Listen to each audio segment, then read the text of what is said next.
Did you know that over 60% of veterans don't fully understand their VA home loan benefits? A Marine veteran recently told me he thought he could never buy a home again after a foreclosure years ago. He was wrong. In fact, he was able to purchase a beautiful home for his family with zero down. I'm Ron Siegel, certified liability advisor, helping families build wealth through strategic debt management.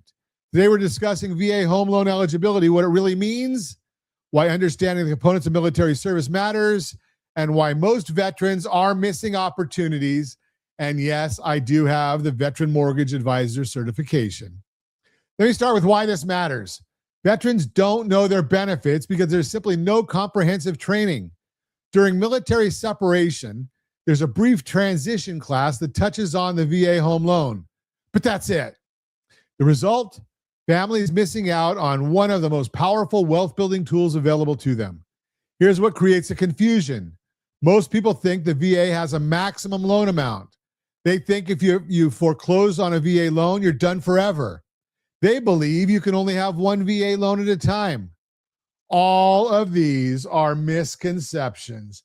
Yep, every one of them is wrong. And I know I've got my buzzer on here somewhere. I just can't find it. There it is. Yeah. So what determines eligibility?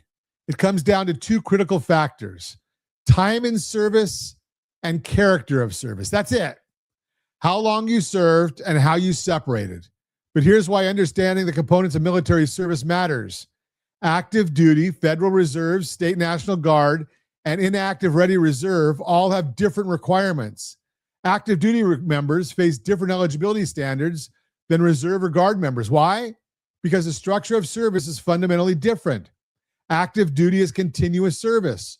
Reserves and guard typically serve 1 week in a month, 2 weeks a year. That's why the 6-year requirement exists for drilling reservists and guard members who were never activated. But here's what's important. Activation changes everything. When reserve or guard members are called to active duty, different rules apply. And this is why understanding Title 10 versus Title 32 orders matters for National Guard members. It's not just military jargon. It determines whether your service counts toward federal benefits or state benefits. Now, why does documentation matter so much? Because asking for the wrong documents sends veterans on a wild goose chase and often kills deals unnecessarily. An active duty member doesn't have a discharge form. They're still serving. A National Guard member's records aren't held at the same location as active duty records. Knowing what to ask for and why saves weeks of frustration. Here's the bigger picture. Eligibility and qualification are two different things. You can be eligible for the VA home loan benefit, meaning you earned it through your service, but not qualify because of credit or income issues. You can also qualify based on credit and income issues, but not be eligible because you didn't meet the service requirements. Both have to line up. Let's talk about entitlement, because this is where the real wealth building strategy lives. Entitlement isn't a loan amount. It's the VA's guarantee to the lender.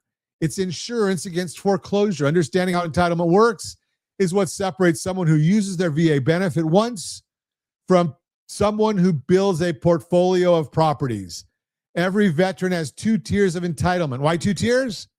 Because loan limits changed over time and the VA structured benefits to accommodate both smaller and larger purchases. What matters is understanding how much entitlement you have available and what that means for your purchasing power. Here's what most people miss. You can use your VA benefit multiple times. You can even have 2 VA loans at the same time if you have enough remaining entitlement. Why does this matter? Because it allows strategic wealth building.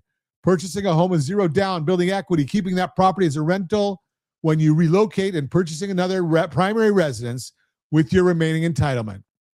The veteran I mentioned earlier with the foreclosure, his entitlement was charged, not eliminated. He still had bonus entitlement available. That meant he couldn't purchase a small property under $144,000 using his VA benefit, but he absolutely could purchase something above that threshold. Understanding the structure of entitlement meant the difference between thinking he'd never own a home again and actually buying one. Why does occupancy matter? Because the VA home loan is designed for primary residences, not investment properties. You're certifying that you intend to occupy the property as your home, but there are legitimate situations, military deployment, distant employment, pending retirement, where immediate occupancy isn't possible. Understanding what's acceptable and why keeps you compliant while still using your benefit strategically.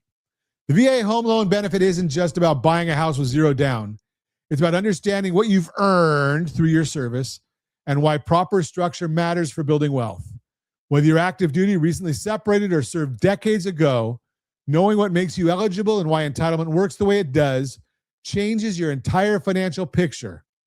Strategy beats rate always. For more information on VA home loans and what you need to know about eligibility, visit rsrlinks.com/VA loan.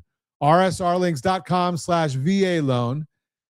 I am Ron Siegel, your certified liability advisor, helping families build wealth through strategic debt management. Thanks for listening to Mortgage 101, brought to you by rsrlinks.com/Sora, rsrlinks.com/Sora.